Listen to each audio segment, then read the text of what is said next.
없는 집안 딸이 돈 몇 푼 쥐어주면서 얼마나 유세를 떠는지 몰라요.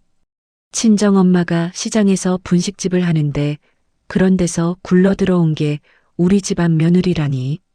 미용실 칸막이 너머에서 시어머니의 목소리가 또렷하게 울려 퍼졌습니다. 동네 아주머니 서너 명이 맞장구를 치며 킥킥거리는 소리까지 고스란히 들렸습니다. 매달 200만 원, 3년간 단 한 번도 밀리지 않고 보내드린 돈이었습니다. 저는 미용실 의자 손잡이를 손톱이 하얗게 질릴 때까지 움켜쥐었습니다. 그날 밤 저는 은행 어플을 열어 자동이체 해지 버튼을 눌렀습니다. 그리고 다음 날 시댁은 쑥대밭이 되기 시작했습니다. 카드가 멈추고 빚이 터지고 숨겨둔 비밀까지 쏟아져 나왔습니다. 하지만 진짜 지옥은 그때부터였습니다. 오늘의 사연 시작합니다. 사연이 시작하기 전 구독과 좋아요를 눌러주세요. 여러분의 오늘 하루가 행운과 행복이 가득하길 기원합니다. 저는 34살 한서진입니다. 어릴 적부터 저희 집은 넉넉하지 못했습니다.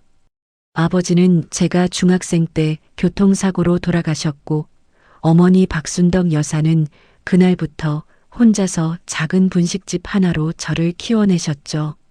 새벽 4시에 일어나 육수를 끓이고 밤 11시까지 설거지를 하시던 어머니의 손은 늘 갈라져 있었습니다. 저는 그 손이 싫었습니다. 아니, 그 손을 만들어낸 가난이 싫었습니다. 그래서 이를 악물고 공부했고 장학금으로 대학을 마치고 남들보다 2배는 더 뛰어서 서울의 마케팅 회사에 자리를 잡았습니다. 남편 최준혁을 처음 만난 건 거래처 회식 자리였습니다. 준혁은 중견기업 과장이라는 직함에 어울리게 말쑥한 양복을 입고 있었고 저에게 먼저 명함을 내밀며 웃었습니다. 서진 씨, 아까 발표하는 거 보고 저 진짜 반했습니다. 어쩜 그렇게 똑 부러져요? 우리 회사 기획팀 다 합쳐도 서진 씨 발끝도 못 따라갈 겁니다. 귀가 간지러운 칭찬이었습니다.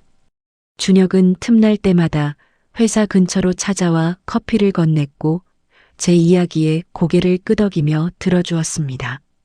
무엇보다 제 친정 형편을 알고도 눈 하나 깜짝하지 않았죠. 에이, 요즘 세상에 부모님 직업이 무슨 상관입니까? 홀어머니 밑에서 이렇게 반듯하게 자란 서진 씨가 100배, 1000배 더 대단한 거죠. 저는 서진 씨 하나만 봅니다. 그 한마디에 마음이 무너졌습니다.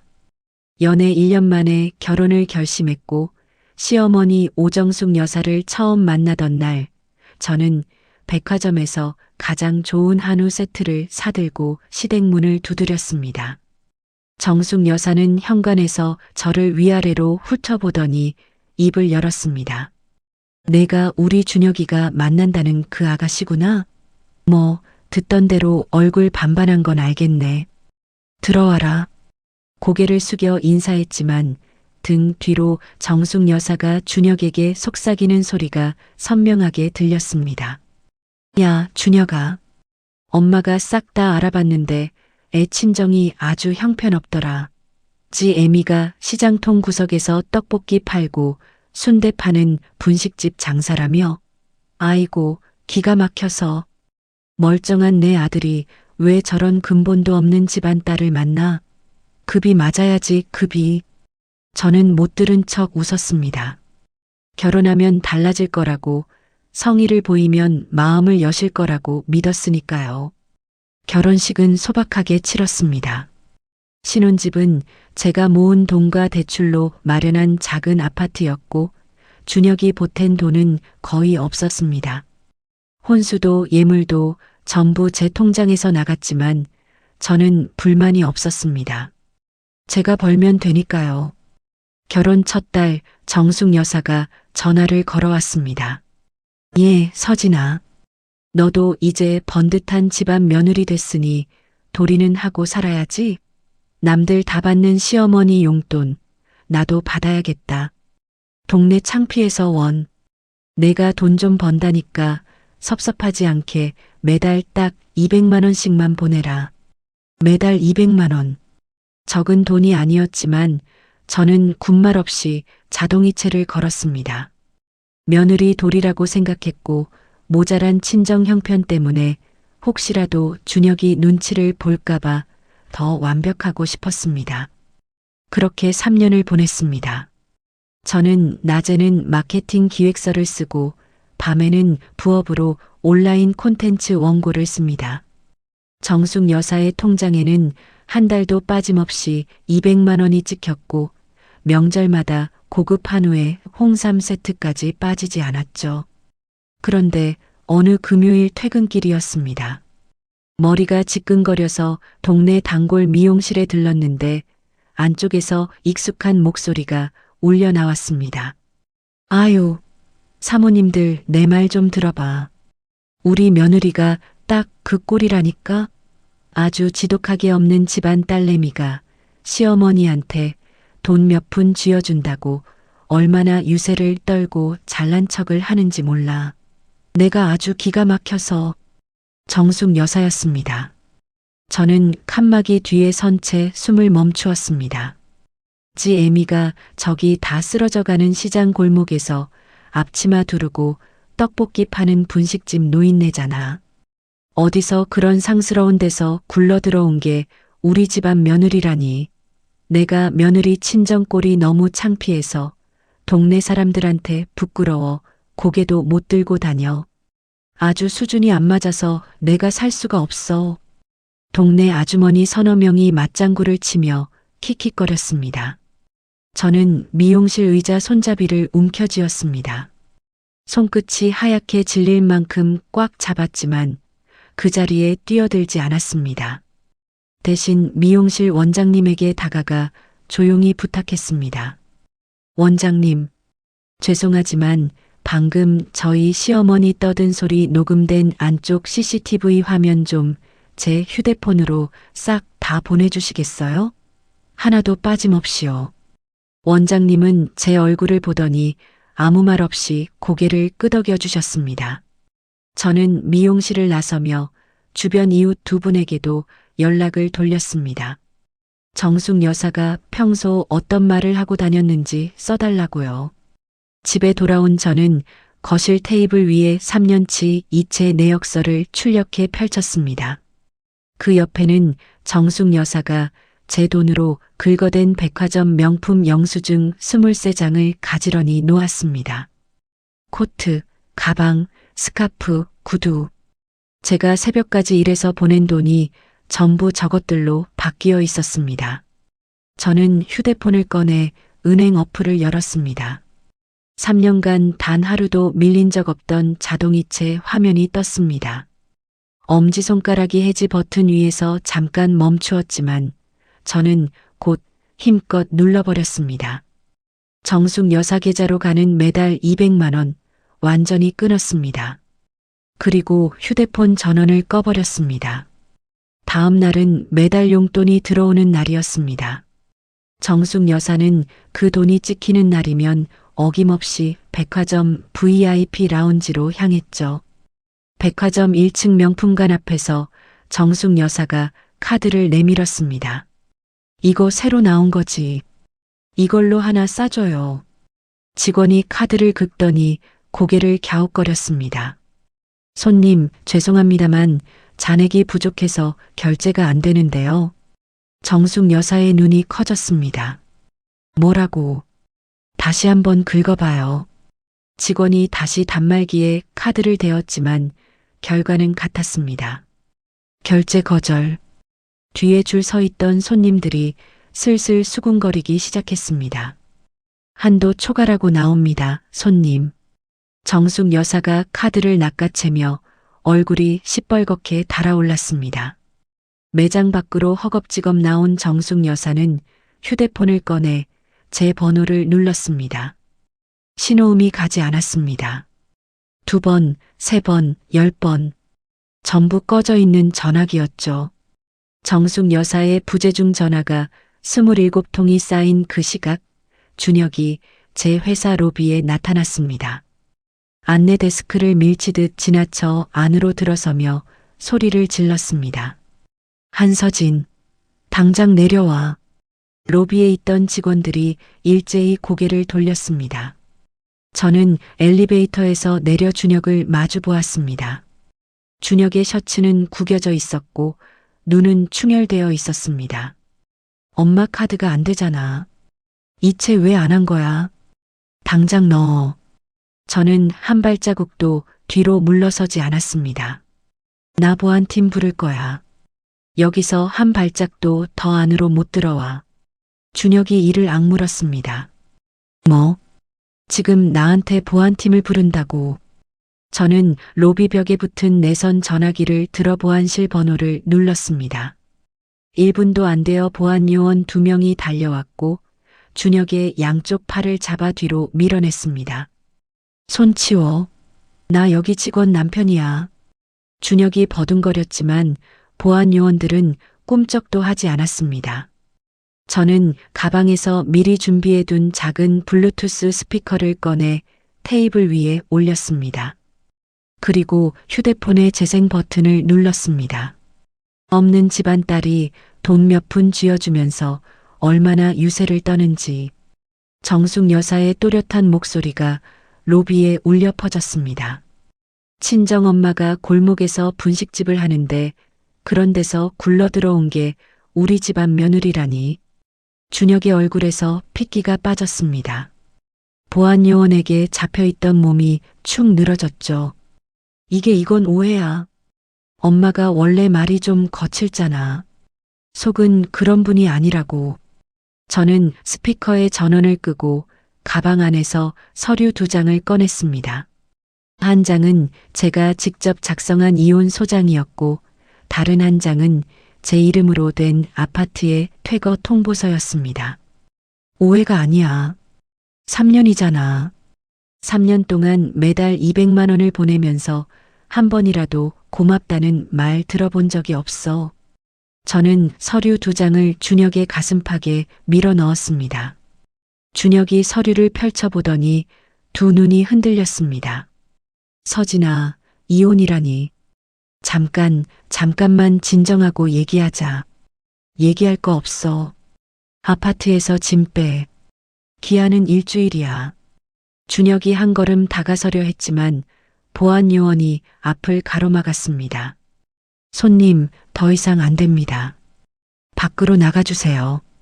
준혁이 서류를 움켜쥔 채 로비 밖으로 밀려났습니다. 유리문 너머로 준혁이 멍하니 서 있는 모습이 보였지만 저는 돌아보지 않았습니다. 사무실로 올라온 저는 휴대폰을 켜서 정숙 여사의 번호를 차단했습니다. 준혁의 번호도 차단했습니다. 신우이 최수빈의 번호까지 전부 차단 목록에 넣었습니다. 책상 서랍에 넣어둔 이체 내역서, 복사본과 명품 영수증 사진을 한 번 더 확인했습니다. 3년치 200만 원, 총 7,200만 원. 거기에 명절 선물과 각종 경조사비까지 합치면 거의 1억에 가까운 돈이었습니다. 저는 변호사 사무실 번호를 검색해 전화를 걸었습니다. 네, 이혼 소송 상담 받고 싶어서요. 가능한 한 빨리 진행하고 싶습니다. 전화를 끊고 의자에 등을 기댔습니다. 3년간 두 손에 꽉 쥐고 있던 무언가를 내려놓은 것처럼 어깨가 가벼웠습니다. 창밖으로 노을이 지고 있었고 저는 오랜만에 깊은 숨을 한번 내쉬었습니다. 그날 밤 준혁은 짐을 싸서 시댁으로 갔습니다. 그런데 다음날 오전 10시 현관 밖에서 비밀번호를 연달아 누르는 소리가 들렸습니다. 삑, 삑, 삑. 틀린 번호가 반복되자 이어서 문을 두드리는 소리가 쿵쿵 울렸습니다. 서진아, 나야, 문 열어. 준혁이었습니다. 저는 거실 소파에 앉은 채 꿈쩍도 하지 않았습니다. 어젯밤 이미 도어락 번호를 바꾸고 사설 경비업체에 출동 계약까지 맞춰둔 상태였으니까요. 서진아, 시댁에 밥 먹을 것도 없어. 엄마가 카드가 다 막혀서 장도 못 봤다고. 제발 문 좀 열어. 저는 대답 대신 휴대폰을 들어 경찰에 신고했습니다. 현관 앞에 전 배우자가 와서 문을 두드리고 있습니다. 퇴거 통보를 했는데 돌아가질 않아요. 20분 뒤 경찰이 도착했고 복도에 쪼그리고 앉아있던 준혁은 경찰의 경고를 받고서야 고개를 떨구며 엘리베이터에 올라탔습니다. 그로부터 사흘이 지난 오후였습니다. 어머니에게서 전화가 왔는데 수화기 너머로 그릇 깨지는 소리와 비명이 뒤섞여 들렸습니다. 서진아, 엄마 가게에 시어머니가 와서 난리야. 저는 택시를 잡아 타고 어머니 식당으로 달려갔습니다. 가게 앞에 도착하니 유리 반찬통 3개가 바닥에 박살나 있었고 국물이 바닥을 적시고 있었습니다. 정숙 여사가 계산대 앞에 버티고 서서 어머니의 앞치마를 움켜잡고 있었습니다. 박순덕, 내 딸년이 어디 숨었는지 당장 불러. 감히 내 용돈을 끊어. 어머니가 앞치마를 뿌리치며 뒤로 물러섰습니다. 사돈어른, 가게에서 이러시면 안 됩니다. 제발 그릇 좀 그만 던지세요. 정숙 여사가 옆에 있던 쟁반을 집어들었습니다. 안 돼. 3년 동안 내가 얼마나 참았는데. 없는 집 딸이 시집 와서 돈 좀 준다고 큰 소리 치더니 이제 와서 끊어. 이게 사람이야. 저는 가게 안으로 들어서며 휴대폰 카메라를 켰습니다. 깨진 유리, 엎어진 테이블, 바닥에 국물 자국, 정숙 여사가 쟁반을 들고 있는 모습까지 하나하나 찍었습니다. 정숙 여사가 저를 발견하고 쟁반을 내려놓았습니다. 야, 한서진. 내가 감히 시어머니한테 이럴 수가 있어. 당장 돈 넣어. 이 은혜도 모르는 거사. 저는 카메라를 내리지 않았습니다. 어머님, 지금 이 가게 기물을 부수셨으니까 저는 경찰에 신고할 겁니다. 정숙 여사의 얼굴이 일그러졌습니다. 뭐? 시어머니를 경찰에 신고해. 세상에 이런 며느리가 어디 있어.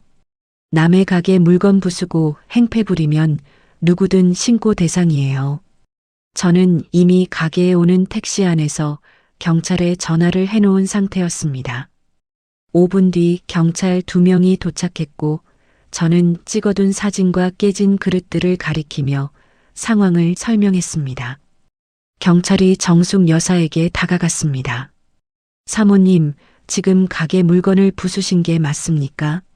정숙 여사가 경찰에게 손가락질을 하며 소리쳤습니다. 내가 뭘 부숴? 전현희 시어머니 용돈을 끊어놓고 지금 나를 범죄자로 몰고 있잖아. 경찰이 바닥에 흩어진 유리 파편과 제 휴대폰 속 사진을 확인하더니 고개를 끄덕였습니다. 현장 증거가 있으니 일단 서까지 가셔야 합니다. 정숙 여사가 2팔을 휘저으며 버텼지만 결국 경찰차 뒷좌석에 실려 나갔습니다. 어머니가 가게 구석에 쪼그리고 앉아 부들부들 떨고 계셨습니다. 저는 어머니 옆에 무릎을 꿇고 등을 쓸어드렸습니다. 엄마, 괜찮아요. 다 제가 처리할게요. 경찰서에서 조사가 진행되는 동안 준혁이 달려왔습니다. 저는 경찰서 복도 의자에 앉아 있었고 준혁이 허겁지겁 뛰어들어와 제 앞에 무릎을 꿇었습니다. 서진아, 엄마가 잘못했어. 내가 대신 사과할게. 제발 합의 좀 해줘. 저는 준혁의 얼굴을 내려다보았습니다. 합의 안 해. 법대로 할 거야. 서진아, 한 번만. 엄마가 고령이잖아. 정가가 생기면 내 어머니 가게를 박살낼 때는 고령인 거 몰랐나 보지. 준혁의 입이 벌어졌다가 다물렸습니다. 저는 자리에서 일어나 경찰서 밖으로 나왔습니다. 뒤에서 준혁이 뭐라고 외쳤지만 저는 걸음을 멈추지 않았습니다. 그날 저녁 경찰 조서 사본을 받아보다가 놀라운 사실을 발견했습니다. 정숙 여사가 조사 과정에서 동네 계모임 이야기를 실토한 겁니다. 제 용돈이 매달 들어오니까 큰 돈이 있는 것처럼 행세하며 수천만 원짜리 빚 보증을 여러 건 서왔다는 내용이었습니다. 제 돈줄이 끊겼다는 소문은 동네에 금방 퍼졌습니다. 채권자들이 한꺼번에 시댁으로 몰려갔고 가전제품과 가구에 빨간 딱지가 붙기 시작했다는 이야기가 들려왔습니다. 그날 밤 저는 차단해뒀던 문자함을 열어보았습니다. 정숙 여사에게서 온 문자가 한 통 있었습니다. 서진아, 엄마가 잘못했다. 살려다오. 저는 문자를 읽고 휴대폰을 테이블 위에 내려놓았습니다. 그리고 노트북을 열어 준영 명의로 된 차량과 통장 내역을 확인했습니다.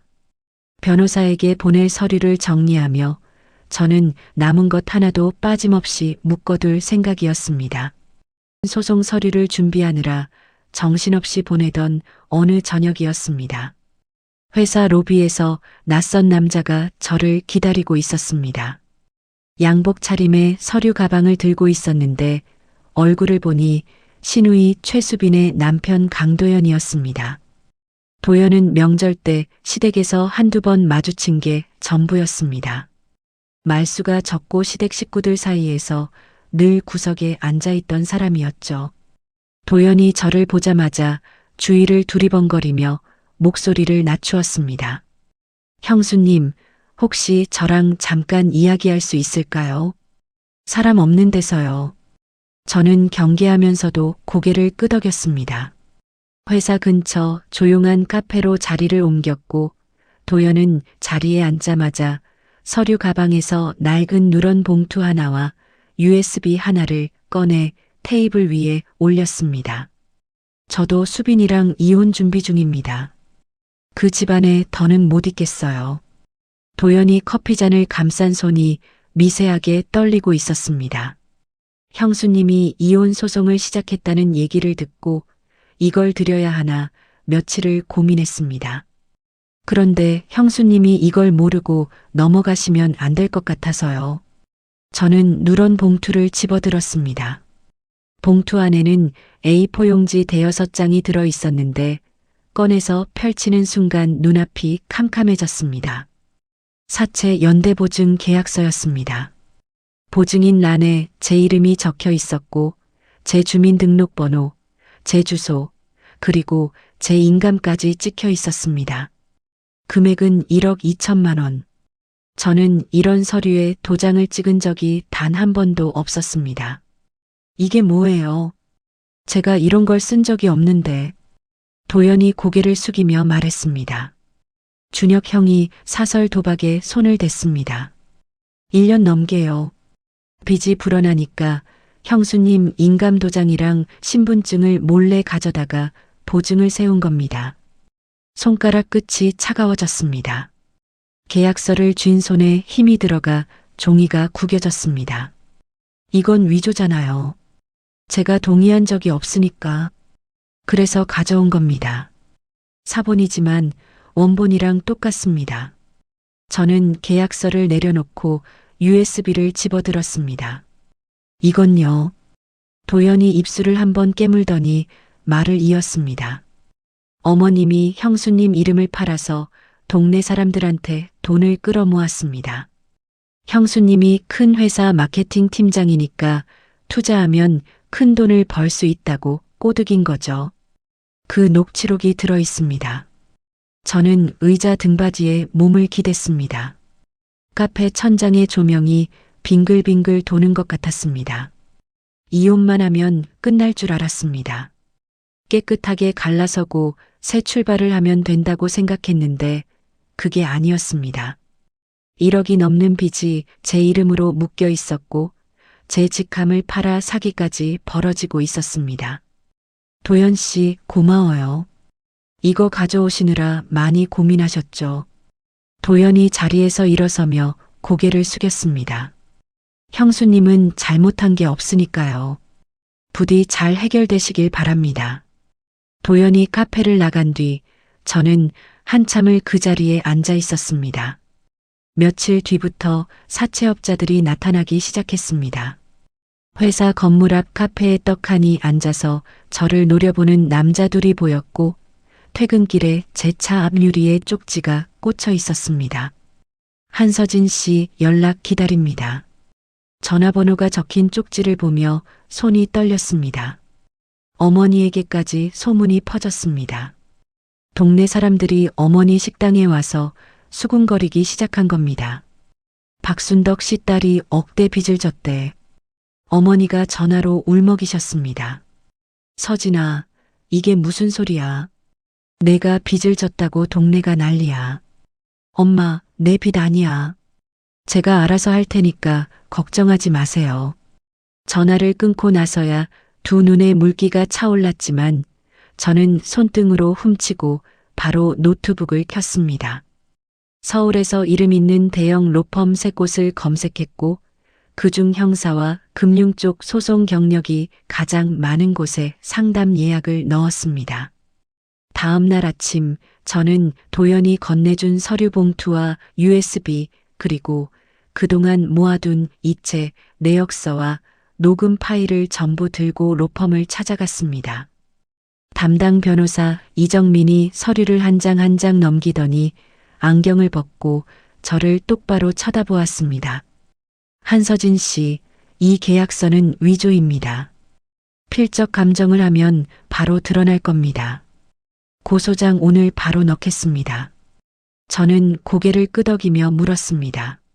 사채업자들이 제 회사 앞까지 찾아오고 있어요. 그것도 막을 수 있나요? 이정민 변호사가 펜을 내려놓으며 말했습니다. 녹음하세요. 협박하는 거 전부요. 불법 추심으로 바로 잡아넣을 수 있습니다. 그날부터 저는 가방 안에 소형 녹음기를 넣고 다녔습니다. 회사 앞에 나타난 사채업자가 팔짱을 끼고 저를 가로막았을 때도 저는 주머니 속 녹음기의 버튼을 누른 채 똑바로 서 있었습니다. 한서진 씨, 남편 빚 대신 갚을 생각 없어요. 안 갚으면 회사에다 다 뿌릴 거야. 저는 그 말을 전부 담아두었습니다. 집에 돌아와 녹음 파일을 변호사에게 보내고 경찰에 불법 추심 고발장을 접수했습니다.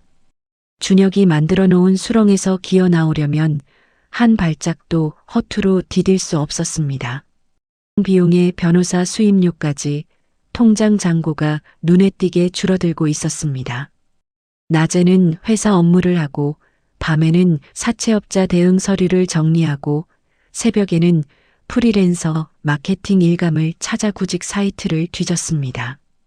모니터 불빛에 눈이 따가웠지만 멈출 수가 없었습니다. 돈이 마르면 변호사도 소송도 전부 멈추니까요. 그러던 어느 토요일 마케팅 업계 네트워킹 세미나에 참석했습니다.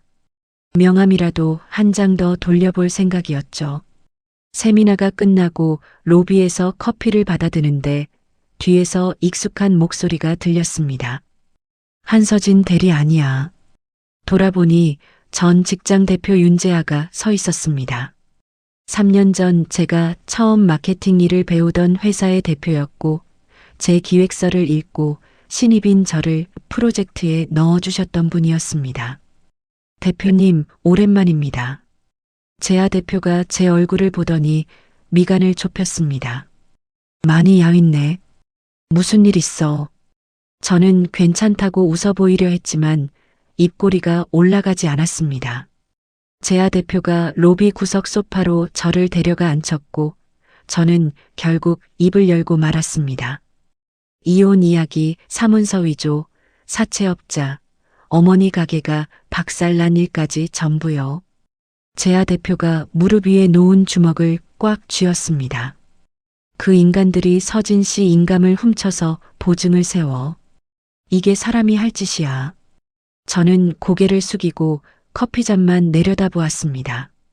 대표님, 죄송합니다. 이런 얘기까지 드려서. 재아 대표가 고개를 저었습니다. 사과할 일이 아니지. 서진 씨, 나 지금 새 브랜드 하나 준비하고 있어. 라이프스타일 쪽인데 총괄 디렉터를 못 구해서 론칭을 미루고 있었거든. 저는 고개를 들었습니다. 서진 씨가 와. 총괄 디렉터로. 심장이 한 박자 멈추는 것 같았습니다. 대표님, 저 지금 상황이 이런데 괜찮으시겠어요? 재하 대표가 소파에서 몸을 일으키며 말했습니다. 내가 3년 전에 서진 씨 기획서 보고 무릎을 쳤잖아. 그때 그 실력이 어디 가겠어. 기획서 하나만 써와. 내가 보고 판단할게. 집에 돌아온 저는 그날 밤부터 노트북 앞에 앉았습니다. 이틀 밤을 꼬박 세우며 브랜드 이름부터 상품 구성, 마케팅 전략, 출시 일정까지 빼곡하게 채운 기획서를 완성했습니다. 프린트한 기획서를 들고 재하 대표의 사무실 문을 두드렸을 때 손바닥에 땀이 흥건했습니다. 재하 대표가 기획서를 첫 장부터 마지막 장까지 천천히 넘겼습니다. 한참을 읽더니 기획서를 탁 덮고 의자에 등을 기대며 웃었습니다. 서진 씨, 이걸 이틀 만에 썼어. 지금 당장 계약하자. 재하 대표는 연봉의 상당 부분을 성금으로 미리 지급해 주었고 브랜드에 필요한 인력과 예산을 전부 제 손에 맡겼습니다. 저는 그 돈으로 제일 먼저 변호사 이정민에게 연락했습니다. 변호사님, 사채업자들이 더 이상 접근 못하게 법원에 신청해 주세요. 이정민 변호사가 곧바로 움직였고 며칠 뒤 법원에서 사채업자들의 추심을 멈추라는 결정이 내려왔습니다. 회사 앞을 어슬렁거리던 남자들의 모습이 사라졌습니다. 동시에 경찰이 준혁의 시댁과 고시원을 뒤지기 시작했다는 소식이 들려왔습니다. 서류 위조 혐의로 본격적인 수사가 시작된 겁니다. 저는 숨통이 트이자마자 브랜드 론칭에 온 힘을 쏟았습니다. 팀원 7명을 직접 뽑았고 매일 아침 8시에 회의를 열어 상품 개발부터 포장 디자인까지 하나하나 챙겼습니다. 석 달간 잠이 4시간을 넘긴 날이 손에 꼽을 정도였지만 머리가 맑았습니다. 빚쟁이한테 쫓기며 새벽에 구직 사이트를 뒤지던 그 밤들과는 완전히 달랐습니다. 핵심 상품의 최종 샘플이 통과되던 날이었습니다. 검수팀이 합격 판정을 내렸다는 메일을 열어본 순간 키보드 위에 물방울이 떨어졌습니다. 제 눈에서 흘러내린 거였습니다. 사무실에 아무도 없었고 저는 창밖에 밤하늘을 올려다보며 한참을 가만히 앉아 있었습니다. 론칭 전날 밤 재하 대표가 사무실로 찾아왔습니다. 서진 씨, 내일 준비 다 됐어. 저는 모니터에서 눈을 떼고 고개를 끄덕였습니다. 네, 대표님. 다 됐습니다. 재하 대표가 사무실 문에 기대서며 말했습니다. 내가 사람 보는 눈이 틀린 적 없거든. 내일 한번 터뜨려 보자. 재하 대표가 나간 뒤 저는 책상 위에 놓인 기획서 초안을 내려다보았습니다. 이틀 밤을 새워 쓴 그 기획서의 첫 장이 구겨져 있었는데 저는 손바닥으로 천천히 펴주었습니다. 론칭 1년 뒤 저는 제가 만든 브랜드의 매출 보고서를 들여다보며 두 눈을 의심했습니다. 출시 첫 달부터 입소문을 타더니 석 달 만에 업계 매출 1위를 찍었고 그 기세가 1년째 꺾이지 않고 있었습니다. 경제 잡지 기자가 사무실로 찾아와 인터뷰를 요청했습니다. 한서진 디렉터님, 업계에서 혜성 같은 등장이라고 하던데요. 성공 비결이 뭔가요? 저는 잠시 생각하다가 입을 열었습니다. 밤을 새울 수밖에 없는 사정이 있었어요. 그게 비결이라면 비결이죠. 기자가 고개를 갸웃거렸지만 저는 더 설명하지 않았습니다. 기사가 나간 뒤로 방송 출연 요청과 강연 제의가 줄줄이 들어왔습니다. 빚에 쫓기던 여자가 업계 1위 브랜드의 총괄 디렉터가 됐다는 이야기가 사람들의 눈길을 끌었던 겁니다. 론칭 성공에 대한 성과급이 제 통장에 찍히던 날 저는 숫자를 3번이나 다시 확인했습니다. 수억 원이었습니다. 저는 그 돈을 받자마자 부동산 앱을 열었습니다. 어머니 박순덕 여사가 평생 좁은 반지하에서 사셨거든요. 일주일 뒤 저는 어머니를 새 아파트 현관 앞에 세워드렸습니다. 엄마, 여기가 어디냐면요. 어머니가 두리번거리며 물으셨습니다. 서진아, 여긴 왜 온 거야? 이런데 볼 일이 뭐가 있다고. 저는 어머니 손에 열쇠를 쥐어드렸습니다. 엄마 집이에요. 엄마 이름으로 해놨어요. 어머니의 눈이 커지더니 입술이 파르르 떨렸습니다. 무슨 소리야? 이런 큰 집을 어떻게 해? 엄마가 새벽마다 육수 끓이면서 저 키운 값이에요. 비싸도 한참 부족해요. 어머니가 열쇠를 쥔 손을 가슴에 모으더니 현관 앞에서 한참을 서 계셨습니다. 주름진 볼 위로 눈물이 타고 내렸지만 어머니는 소리내어 울지 않으셨습니다. 저는 어머니의 등을 감싸 안았습니다. 같은 달 이혼 재판과 사문서 위조 재판의 판결이 나왔습니다. 법원은 준혁이 제 인감을 훔쳐 위조한 연대보증 계약서를 무효로 판결했고 이혼 역시 제 손을 들어주었습니다. 법원 복도에서 준혁과 마주쳤습니다. 양복은 간데없고 낡은 점퍼 차림이었고 볼이 푹 꺼져 있었습니다. 서진아. 준혁이 저를 불렀지만 저는 걸음을 멈추지 않았습니다. 서진아, 나 지금 아무것도 없어. 위자료에 소송 비용까지 다 내라는데 진짜 아무것도 없다고. 저는 법원 현관문을 밀며 뒤도 돌아보지 않았습니다. 밖으로 나오자 오후 햇살이 얼굴에 쏟아졌고 저는 깊이 숨을 들이쉬었습니다. 준혁의 목소리는 유리문 너머로 사라져갔습니다. 주말 저녁 재하 대표와 팀원들이 강남의 레스토랑에 모였습니다. 재하 대표가 샴페인 잔을 들며 말했습니다. 오늘은 한서진 디렉터한테 건배하는 날이야. 1년 전에 기획서 들고 왔을 때 손에 땀이 흥건하던 사람 맞아. 팀원들이 웃으며 잔을 부딪혔습니다. 저는 잔을 들어 한 모금 마시며 웃었습니다. 이런 저녁이 제 것일 수 있다는 게 아직도 어색했습니다. 식사를 마치고 나오는데 팀원 중 막내 지수가 제 옆에 나란히 걸으며 말했습니다. 디렉터님, 저 오늘 좀 놀라운 거 들었는데요. 뭔데? 디렉터님, 전 남편이랑 시어머니 있잖아요. 시어머니는 살던 집이 경매로 넘어가서 골목에서 파지를 줍고 다닌대요. 전 남편은 일용직하면서 사채업자한테 쫓기고요. 저는 걸음을 멈추지 않았습니다. 그래. 지수가 제 얼굴을 슬쩍 올려다보았습니다. 안 궁금하세요? 아니. 저는 지수에게 고개만 까딱하고 택시를 잡아탔습니다. 차 안에서 창밖에 서울 야경이 스쳐 지나갔습니다. 3년 동안 매달 200만 원을 보내며 고개를 숙이고 살았던 그 시간이 떠올랐지만 저는 곧 고개를 돌려 앞만 바라보았습니다. 다음 주 월요일 저는 출근하자마자 전국 주요 도시의 팝업 스토어 후보지 목록을 펼쳐놓았습니다. 브랜드를 전국으로 넓히는 게 다음 목표였으니까요. 강남 팝업 스토어 준비가 한창이던 어느 밤이었습니다. 팀원 지수가 허겁지겁 제 사무실 문을 열고 들어왔습니다. 디렉터님, 이것 좀 보세요. 맘카페에 이상한 글이 올라왔는데 실시간 검색어에 올라가고 있어요. 지수가 내민 태블릿 화면에 굵은 글씨의 제목이 떠 있었습니다. 며느리에게 재산을 다 뺏기고 쫓겨나 파지를 줍는 시어머니의 눈물.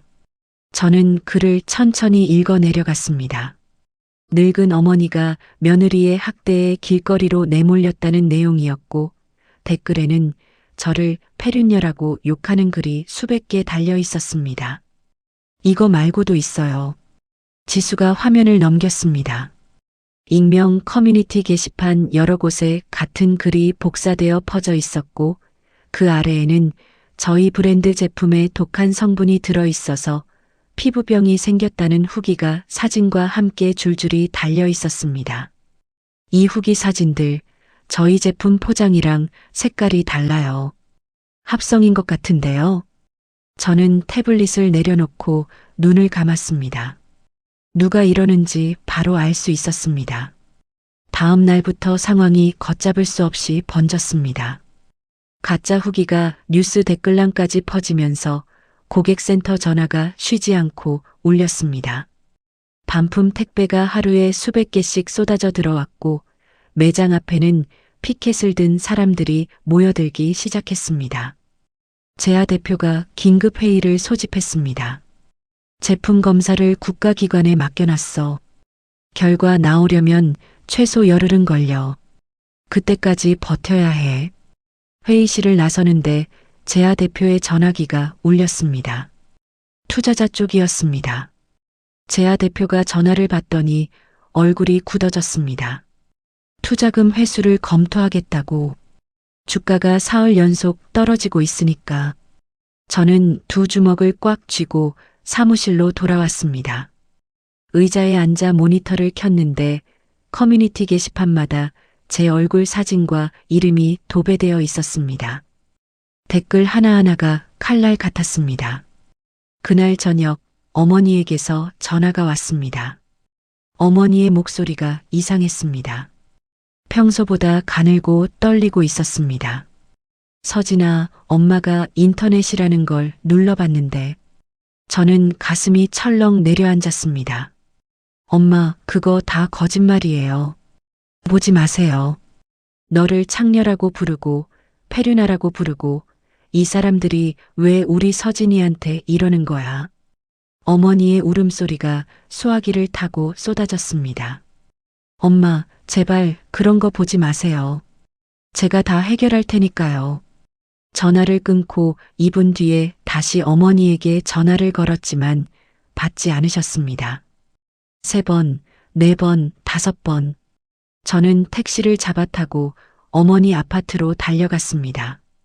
현관문을 열자 거실 바닥에 어머니가 쓰러져 계셨습니다. 휴대폰이 손에 쥐어진 채였고 얼굴이 하얗게 질려 있었습니다. 엄마, 엄마. 저는 주저앉아 어머니의 볼을 두 손으로 감쌌습니다. 숨을 쉬고 있는지 알 수가 없었습니다. 손가락을 어머니 코 밑에 대보니 아주 가느다란 숨결이 느껴졌습니다.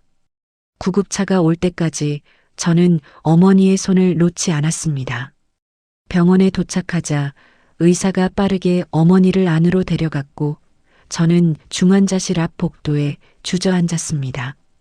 보호자분, 지금 심장이 갑자기 멈추셨던 거라 상태가 많이 위중합니다. 유리창 너머로 어머니가 침대에 누워 계셨습니다. 온몸에 줄이 연결되어 있었고 기계가 규칙적으로 소리를 내고 있었습니다. 어머니의 손이 이불 위에 가지런히 놓여 있는 게 보였는데 그 손은 식당에서 수십 년 동안 일해서 마디마디가 굵어진 손이었습니다. 저는 유리창에 이마를 대고 눈을 감았습니다. 그때 휴대폰이 울렸습니다. 제아 대표였습니다. 서진 씨, 이사회에서 내일 긴급 회의를 소집했어. 디렉터 교체 안건이 올라왔다고. 저는 전화기를 쥔 손에 힘을 주었습니다.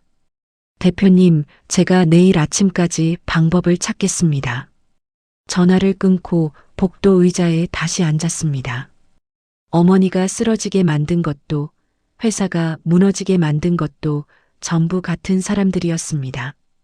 저는 주먹 쥔 두 손을 무릎 위에 올려놓았습니다. 손톱이 손바닥에 파고들어 자국이 남았지만 저는 힘을 풀지 않았습니다. 병원 복도의 형광등 아래에서 저는 휴대폰을 꺼내 검색창을 열었습니다. 사이버 포렌식 전문가, 사설 탐정. 쓸 수 있는 돈이 얼마가 남았든 전부 쏟아부을 생각이었습니다. 새벽 2시 병원 복도에서 저는 세 군데의 사이버 포렌식 업체와 사설 탐정 사무소에 연락을 돌렸습니다. 날이 밝자마자 그중 가장 경력이 긴 포렌식 팀장 광민수와 탐정 오세훈이 병원으로 찾아왔습니다. 한 디렉터님, 게시글 최초 작성 시간과 IP를 추적하면 누가 올렸는지 특정할 수 있습니다. 다만 시간이 좀 걸립니다. 저는 통장에 남은 돈을 확인하고 바로 계약서에 도장을 찍었습니다. 시간이 없어요. 가능한 한 빨리 해주세요. 사흘 밤낮을 포렌식 팀이 매달렸습니다. 저는 낮에는 회사에서 이사회의 해임 압박을 버텨내고 밤에는 병원에서 어머니 중환자실 앞을 지켰습니다. 나흘째 아침 광민수 팀장에게서 전화가 왔습니다. 찾았습니다. 최초 유포지 IP 두 곳이 나왔는데 하나는 관악구 고시원 공용 컴퓨터이고 다른 하나는 영등포 변두리의 컴퓨터방입니다. 심장이 세게 뛰었습니다. 준혁이 쫓겨나서 숨어 있다던 곳이 관악구 고시원이었고 정숙 여사가 보석으로 풀려난 뒤 근처 여관에 묵고 있다는 정보를 들은 적이 있었습니다. IP만으로는 약해요. 그 사람들이 직접 컴퓨터 앞에 앉아 있었다는 증거가 필요합니다. 저는 곧바로 탐정 오세훈에게 전화를 걸었습니다. 오 선생님, 그 컴퓨터방이랑 고시원의 방범 카메라 영상을 확보해 주세요. 이틀 뒤 오세훈이 USB 2개를 들고 사무실로 왔습니다. 노트북에 꽂아 재생하자 화면에 준혁의 얼굴이 선명하게 떠올랐습니다. 고시원 복도 끝 공용 컴퓨터 앞에 쪼그리고 앉아 키보드를 두드리고 있었습니다. 화면을 넘기니 정숙 여사가 컴퓨터방 구석자리에서 모니터를 들여다보며 뭔가를 타이핑하는 모습도 찍혀 있었습니다. 시간 기록이 게시글 작성 시간과 정확히 맞아떨어졌습니다. 저는 USB를 빼서 서류 봉투에 넣고 이미 확보해둔 IP 추적 보고서와 함께 정리했습니다. 여기에 이전 재판에서 확정된 준혁의 사문서 위조 전과 기록과 정숙 여사의 사기 행각 자료까지 합쳤습니다. 서류 봉투가 두툼하게 부풀어 올랐습니다. 저는 재하 대표에게 전화를 걸었습니다. 대표님, 증거 다 모았습니다. 기자회견을 열겠습니다. 재하 대표가 잠시 침묵하더니 낮은 목소리로 말했습니다. 회사 강당 쓰도록 해. 기자 연락은 내가 돌릴게. 이틀 뒤 오후 2시 회사 강당에 기자 50여 명이 모였습니다. 카메라가 줄지어 늘어서 있었고 플래시가 간간히 터지고 있었습니다. 저는 단상 위에 올라 마이크 앞에 섰습니다. 손이 떨렸지만 주먹을 한번 꽉 쥐었다 펴고 입을 열었습니다. 오늘 이 자리에서 모든 진실을 밝히겠습니다. 저는 대형 스크린에 전원을 켰습니다.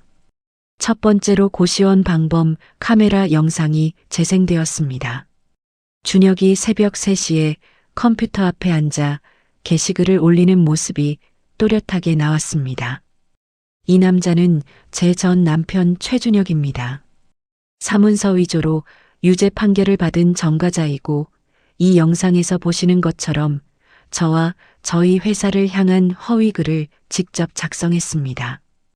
두 번째 영상으로 넘겼습니다. 컴퓨터방에서 정숙 여사가 모니터를 들여다보는 모습이었습니다. 이분은 제 전 시어머니 오정숙입니다. 동네 사람들에게 제 이름을 팔아 돈을 끌어모은 사기 전과가 있으며 동일하게 가짜 게시글 작성에 가담했습니다. 강당이 웅성거리기 시작했습니다. 기자들이 일제히 카메라 셔터를 눌러댔습니다. 저는 마지막으로 국가기관에서 발급한 제품 검사 결과서를 스크린에 띄웠습니다. 저희 제품에서는 유해 성분이 단 한 건도 검출되지 않았습니다. 인터넷에 퍼진 피부병 후기 사진은 저희 제품과 포장 디자인이 다른 합성 사진입니다. 기자 한 명이 손을 들었습니다. 디렉터님, 법적 조치는 어떻게 하실 겁니까? 저는 마이크를 잡은 손에 힘을 주며 대답했습니다. 기자회견이 끝나는 즉시 형사 고소장을 접수합니다. 동시에 회사가 입은 피해와 제 어머니의 치료비, 위자료를 포함한 손해배상 소송을 제기할 겁니다. 회견이 끝나고 저는 이정민 변호사와 함께 경찰청으로 향했습니다. 고소장 2통을 접수하고 이어서 법원에 손해배상 소장을 제출했습니다. 그날 밤 기자회견 영상이 뉴스와 인터넷을 타고 퍼져나갔습니다. 맘카페에서 불매운동을 주도하던 게시판의 분위기가 돌변했습니다. 우리가 속았다. 시어머니가 진짜 나쁜 사람이었네. 미안하다. 한서진 디렉터님 같은 글이 올라오기 시작했고 미안한 마음에 제품을 사겠다는 사람들이 몰려들었습니다. 다음 날 아침 재하 대표가 매출 그래프를 들고 제 사무실로 뛰어들어왔습니다. 서진 씨, 어젯밤부터 주문이 폭주하고 있어. 루머 터지기 전보다 3배야. 저는 그래프를 보며 고개를 끄덕였지만 웃지는 않았습니다. 아직 어머니가 중환자실에 계셨으니까요. 점심때 병원으로 달려가 유리창 너머를 들여다보았습니다. 어머니의 얼굴에 핏기가 조금 돌아온 것 같았습니다. 간호사가 다가와 조심스럽게 말했습니다. 보호자분, 오늘 새벽에 수치가 좀 올라왔어요. 좋은 방향입니다. 저는 유리창에 손바닥을 대고 어머니를 바라보았습니다. 고소장이 접수되고 한 달이 지났습니다. 경찰이 준혁의 행방을 추적하고 있다는 연락을 받은 날 저녁 뉴스 사회면에 익숙한 얼굴이 떠올랐습니다. 준혁이 컴퓨터방 구석에서 수갑을 찬 채 경찰에 끌려 나오는 장면이었습니다.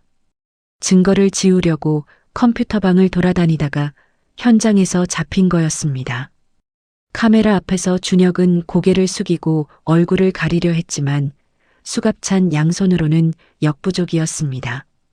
이틀 뒤 정숙 여사도 붙잡혔습니다.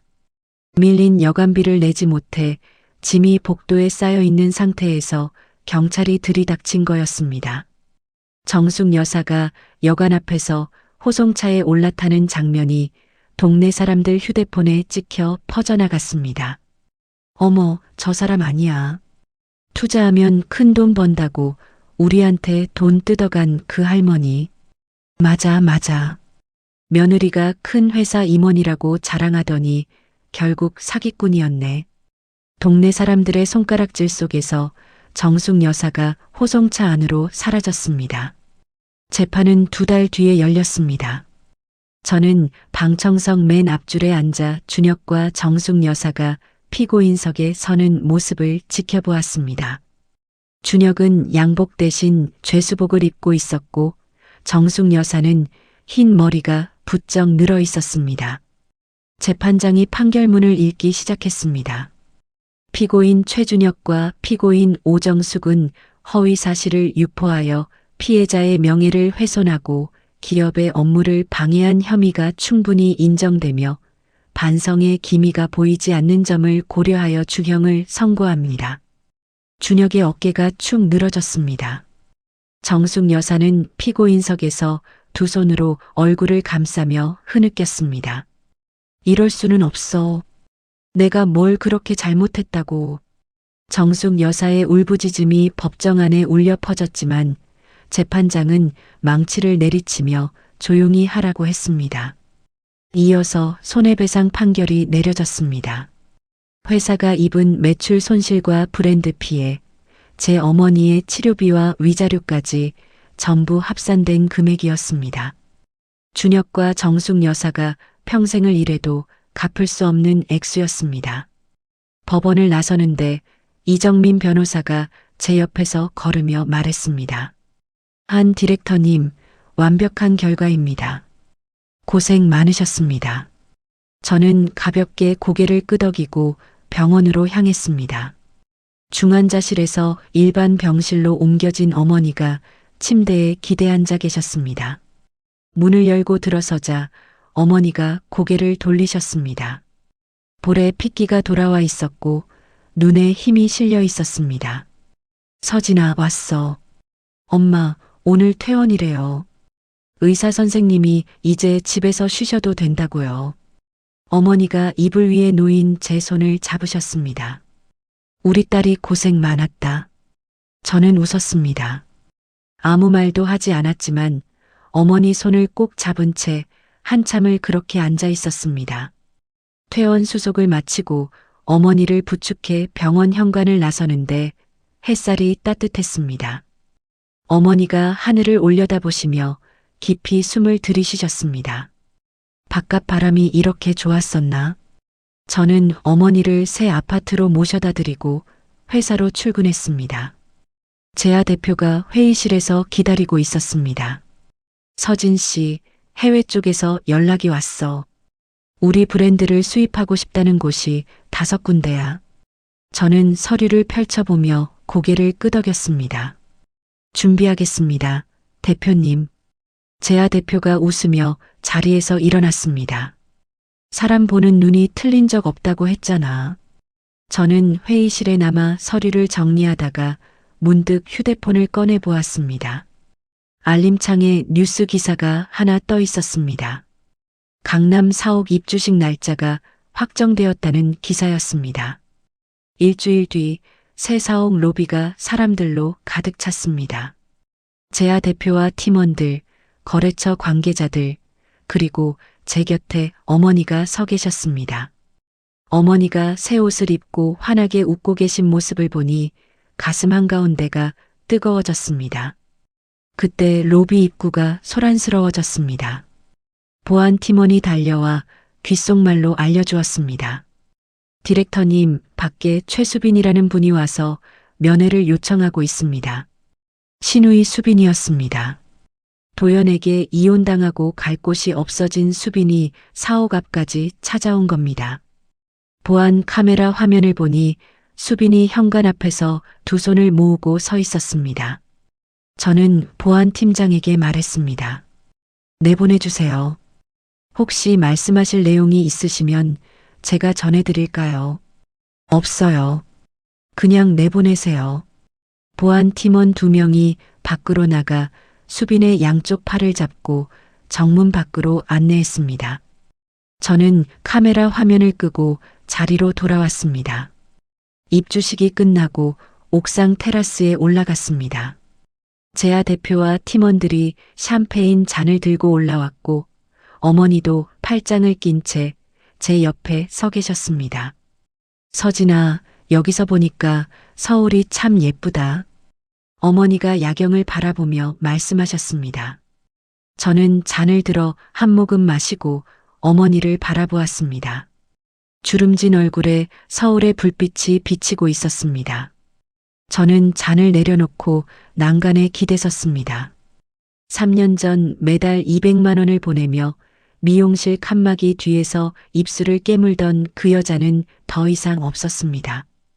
지금 이 자리에 서 있는 사람은 제 2발로 걸어서 여기까지 올라온 한서진이었습니다. 서진은 매달 200만 원을 보내면서도 고맙다는 말 한마디 듣지 못했습니다. 오히려 없는 집안 딸이라는 말이 동네방네 돌아다녔죠. 그래도 참았습니다. 며느리 돌이라고 생각했고 준혁이 눈치 볼까봐 더 완벽하려고 애를 썼으니까요. 그런데 참는 것과 당하는 것은 다릅니다. 서진이 용돈을 끄는 건 복수가 아니었습니다. 더 이상 밟히지 않겠다는 선택이었습니다. 가난한 집안에서 태어난 건 서진의 잘못이 아닙니다. 새벽마다 육수를 끓이며 딸을 키워낸 어머니의 손도 부끄러운 게 아닙니다. 부끄러운 건 남의 돈으로 호의호식하면서 그 사람의 뿌리까지 짓밟는 쪽이죠. 세상에는 아직도 착한 사람이 손해를 본다고 말하는 분들이 있습니다. 하지만 서진의 이야기는 조금 다릅니다. 착한 사람이 손해를 보는 게 아니라 참기만 하는 사람이 손해를 보는 겁니다. 입을 열어야 할 때 입을 열고 끊어야 할 때 끊어내는 것. 그게 나쁜 사람이 되는 게 아니라 나를 지키는 거라는 걸 서진은 온몸으로 보여주었습니다. 혹시 지금 이 순간에도 참고 계신 분이 있다면 한 가지만 기억해 주세요. 내가 나를 지키지 않으면 아무도 대신 지켜주지 않습니다. 이야기를 끝까지 들어주신 분이 계시다면 잘 들었다고 댓글 하나만 남겨주세요. 감사합니다.